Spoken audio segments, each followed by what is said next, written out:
Barbadians waiting to find out how exactly a questionnaire with controversial and sensitive questions was administered to minor children without the knowledge or consent of their parents will have to wait some more as the Ministry of Education sits on the findings of a probe into the matter.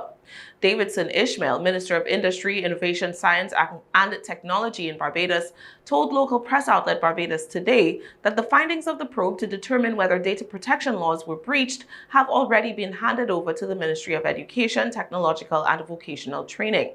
Ishmael confirmed that the investigation was conducted by Data Protection Commissioner Lisa Greaves, following which an opinion was submitted to the Ministry of Education.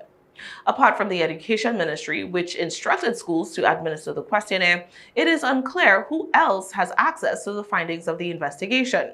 Barbados Today reported the Barbados Secondary Teachers Union, the Barbados Association of Principals of Public Secondary Schools, and the National Council of Parent-Teacher Associations as all saying they have not seen the report.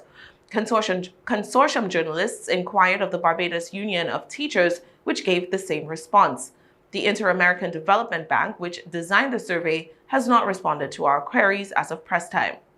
Minister Ishmael told reporters he was appalled that the results had not yet been received by the above stakeholders, saying his department has, quote, done our investigation, we have done our part, we sent off the information to the relevant parties. The minister says he now has doubts about whether or not the information was in fact disseminated to key stakeholders. The controversial survey, billed as a science pretest, was administered in early October. 10 and 11-year-old children were reportedly told that the questionnaire was mandatory and made to identify themselves on the instrument, which collected data about the minor children's mental state, living situations, sexuality, and gender identity, with parents and guardians being none the wiser. Intense backlash came in the wake of the discovery of the questionnaire, with protests and opprobrium from members of the public. Experts in research ethics were disturbed at the apparent lack of ethical review prior to the survey being administered. Many deemed the questionnaire inappropriate and invasive, and questions swirled about who was to be held responsible for such an egregious breach.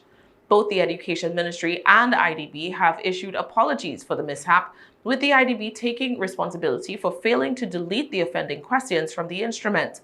Barbados's Chief Education Officer, Dr. Ramona Bradshaw Archer, also took responsibility, saying that the Education Ministry, quote, took too much for granted and failed to review the draft survey before it was administered. Bradshaw Archer had claimed that the survey was part of a code.org project to prepare students for computer science education and was administered by the IDB. However, an email from a code.org representative to a journalist from the Caribbean Signal reported that code.org, quote, played no role whatsoever in the design, implementation, and oversight of the pretest at issue. Dr. Bradshaw Archer assured the public that the information gathered in the survey would be destroyed and that there would be, quote, no further use of the survey without explicit and complete scrutiny. Despite the existence of long-established research ethics boards at the University of the West Indies, which has frameworks in place for such data gathering efforts, the survey was halted until a data and ethics policy is finalized. Data Protection Commissioner Lisa Greaves was asked to determine if the 2019 Data Protection Act was breached. The answer to that is yet to be made public, as the Education Ministry withholds the results of the investigation into its own actions.